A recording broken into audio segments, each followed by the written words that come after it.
முன்னாள் administrative appeals ட்ரைபுனலுடைய நீதிபதி திருமதி ஸ்ரீநிதி நந்தசேகரன் அவர்களே, இந்த நிகழ்விலே ஆசுரை வழங்கி அமர்ந்திருக்கக்கூடிய சிவஸ்ரீ சபா வாசுதேவ குருக்கள் அவர்களே, பேராயர் கலாநிதி ஞானப்பிரகாசம் அவர்களே, பிரதம விருந்தினர் பாராளுமன்ற உறுப்பினர் கஜேந்திரகுமார் பொன்னம்பலம் அவர்களே, செல்வராஜா கஜேந்திரன் அவர்களே, சிறப்பு விருந்தினராக கலந்து கொண்டிருக்கக்கூடிய திருமதி சரோஜினி இளங்கோன் அவர்களே, திருமதி ருஷிரா குலசிங்கம் அவர்களே, வாழ்த்துப்பா வழங்க இருக்கின்ற அண்ணன் ஜோனி மதுரநாயகம் அவர்களே, எனக்கு பின்னராக விமர்சன உரை ஆற்ற இருக்கின்ற நண்பர் கலாநிதி விக்னேஸ்வரன் அவர்களே,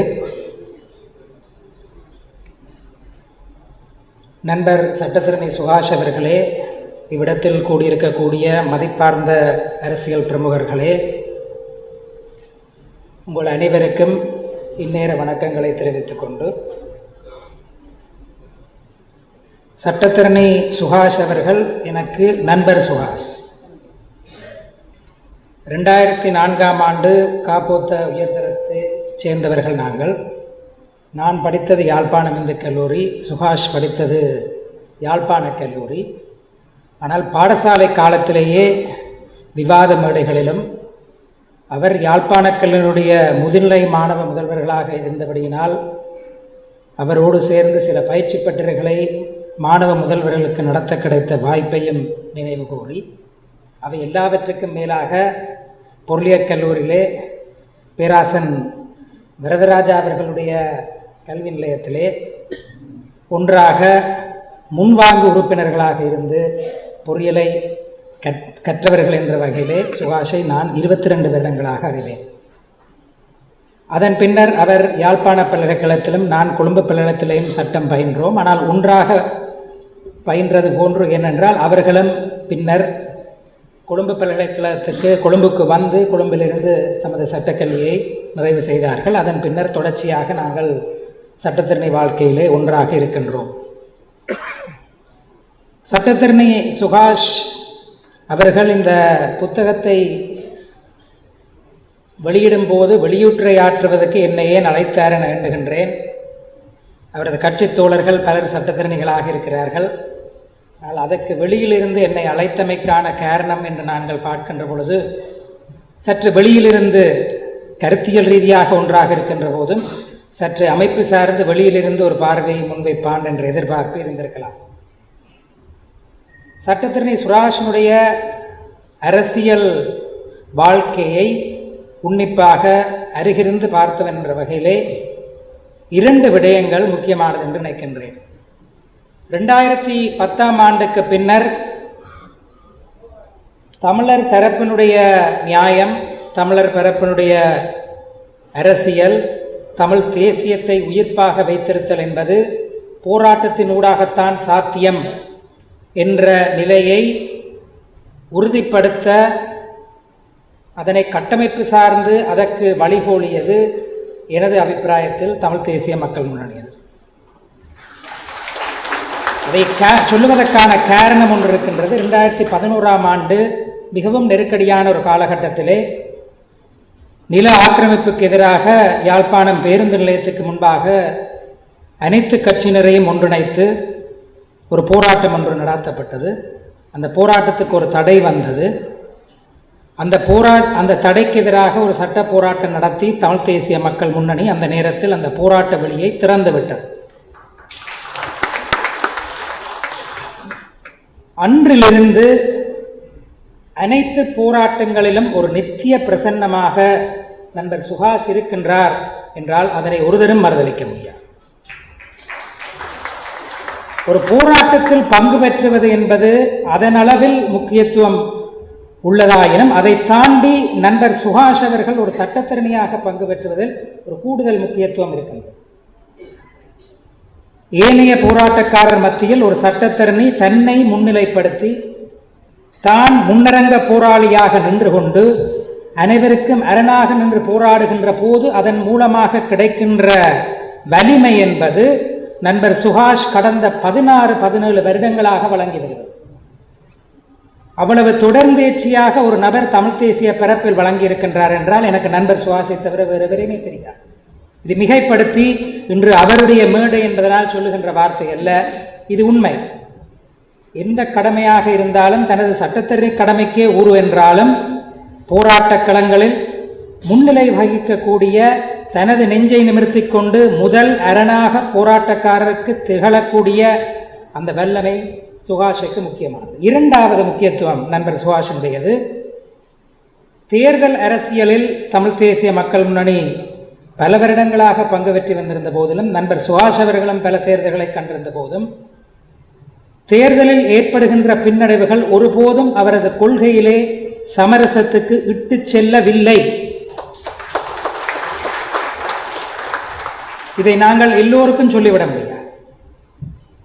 நண்பர் சுஹாஷ் தான் கொண்ட கொள்கையில், தான் வரித்து கொண்ட கொள்கையில், தான் வரித்து கொண்ட அமைப்பில், தான் வரித்து கொண்ட தலைமை மீது தனக்கு இருக்கக்கூடிய நம்பிக்கையிலிருந்து சற்றும் சோர்வில்லாமல், தனக்கு தான் போட்டியிடுகின்ற தேர்தல் அரசியலிலே அதிலே வெற்றி வருகிறதோ இல்லையோ அதிலே தொடர்ந்தேர்ச்சியாக உயிர்ப்போடு சோர்வில்லாமல் நிற்கின்றார் என்றால் அது அவர் கொள்கைக்காகத்தான் அரசியலுக்கு வந்தார் என்பதனை மீள மீள ஞாபகப்படுத்துவது.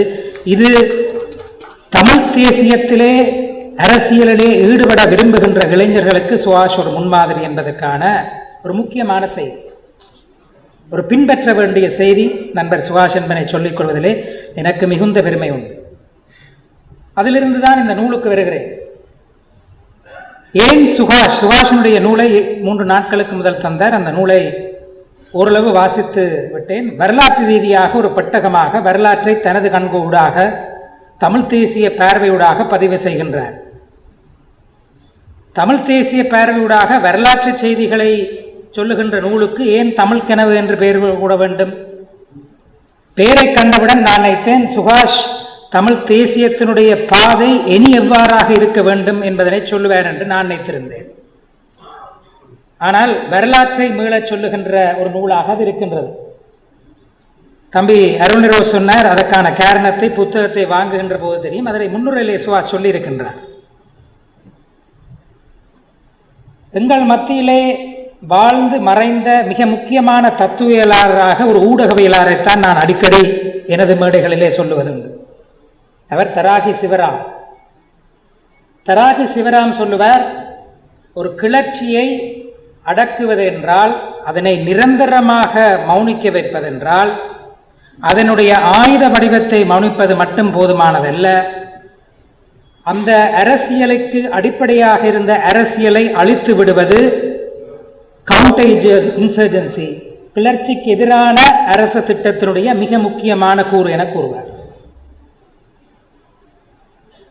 அப்ப எந்த அரசியல் கிளர்ச்சியை கொண்டு சென்றதோ, எந்த அரசியல் ஆயுத போராட்டத்துக்கான அடிப்படைகளை வழங்கியதோ அதை இல்லாமல் செய்கின்ற நிகழ்ச்சிகள் இன்றும் நடைபெற்று வருகிறது. அந்த நிகழ்ச்சி நிரலை நாங்கள் தோற்கடிக்க வேண்டும் என்றால், தமிழ் தேசிய அரசியலுடைய நீட்சி, தமிழ் தேசிய அரசியலில் நாங்கள் கடந்து வந்த பாதை, அதன் மீதான பற்றுறுதியை மீள மீள ஞாபகப்படுத்துவது மிக மிக முக்கியமானதாகும். ஆகவே தமிழர் கனவு பலிக்க வேண்டும் என்றால் எமது வரலாற்றை எதிர்கால சந்ததியினருக்கு மீள ஞாபகப்படுத்த வேண்டும் என்ற பணியை நண்பர் சுஹாஷ் இந்த நூலூடாக செய்கின்றார் என்றுதான் நான் கருதுகின்றேன். ஏனென்றால் நாங்கள் வாழுகின்ற காலகட்டம் அப்படியானது. எம்மக்கள் மத்தியில் எமது பிரதிநிதிகளாக இருப்பவரே வரலாற்று திரிவுவாதத்துக்கு தற்போது துணை போகின்றார்.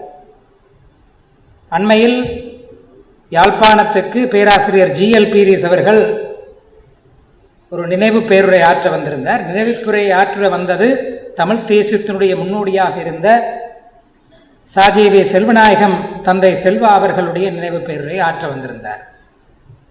அந்த நினைவு பேருரையிலே 2 விடயங்களை சுட்டிக்காட்டியிருந்தார். எனக்கு மிகவும் தந்தை செல்வானுடைய நினைவாக சொல்லப்படுகின்ற விடயங்களில் அது சொல்லப்பட்டிருக்க வேண்டுமா என்பதற்கிலே நான் மிகவும் நொந்து போன 2 விடயங்கள் உண்டு. ஒன்று,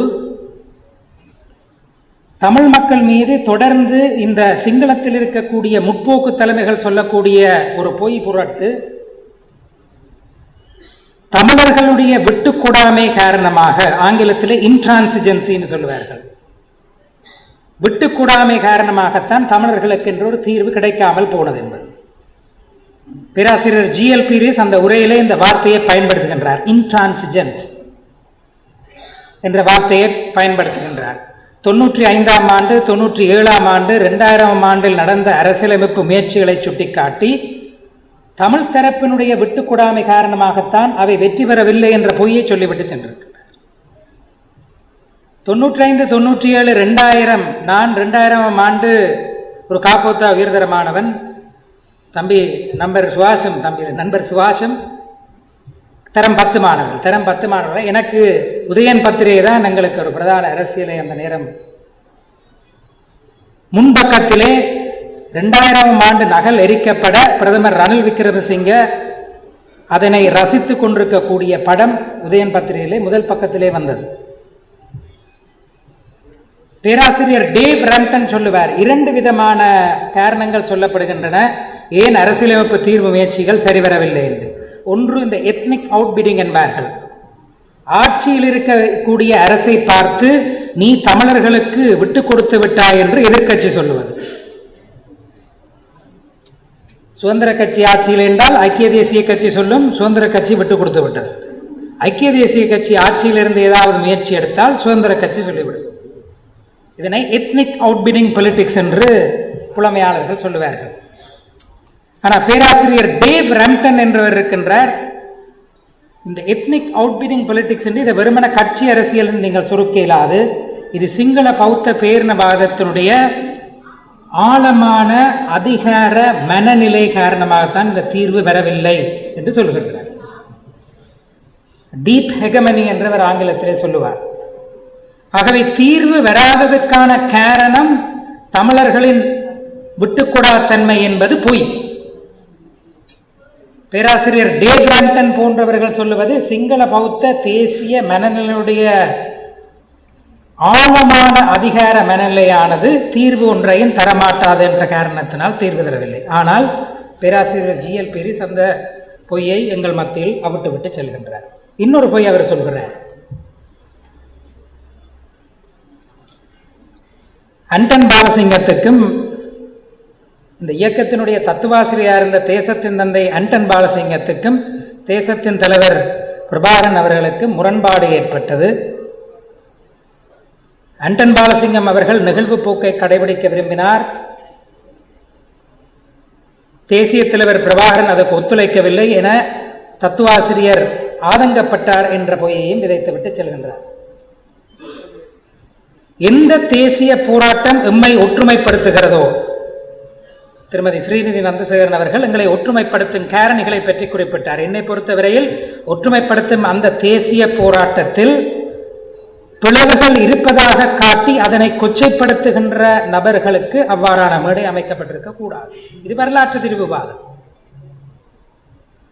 அதை தவிர பேராசிரியர் ஜிஎல் பீரிஸ் சொல்கின்றார், ஒஸ்லோ உடன்படிக்கை அல்லது ஒஸ்லோ கம்யூனிகே என்று சொல்லப்படுகின்ற அந்த ஒஸ்லோ வெளியீடு 2002ஆம் ஆண்டு சமஷ்டி அடிப்படையில் ஒரு தீர்வை காணுவதற்கு தரப்புகள் விருப்பம் தெரிவித்ததாக அந்த விடயத்தில் அதன் பின்னர் அதற்கு வியாக்கியானம் வழங்கிய விடுதலை புலிகள், ஆனால் அந்த உள்ளக சுயநிர்ணய உரிமை கிடைக்கப்பெறாவிடின் வெளியக சுயநிர்ணயை பிரயோகிக்கின்ற உரித்து தமக்கு உண்டு என சொல்வதன் மூலமாக எல்லாவற்றையும் கெடுத்து விட்டார்கள் என கூறுகின்றார். அதுவும் பொய். சுயநிர்ணய உரிமையை பொறுத்தவரையிலே அதற்கு உள்ளகம் வெளியகம் என்று 2 அங்கங்கள் இல்லை. சுயநிர்ணய உரித்துக் கொள்பவர்கள் அதனை எவ்வாறு அதனை பிரயோகிப்பதென தீர்மானிக்கலாம்.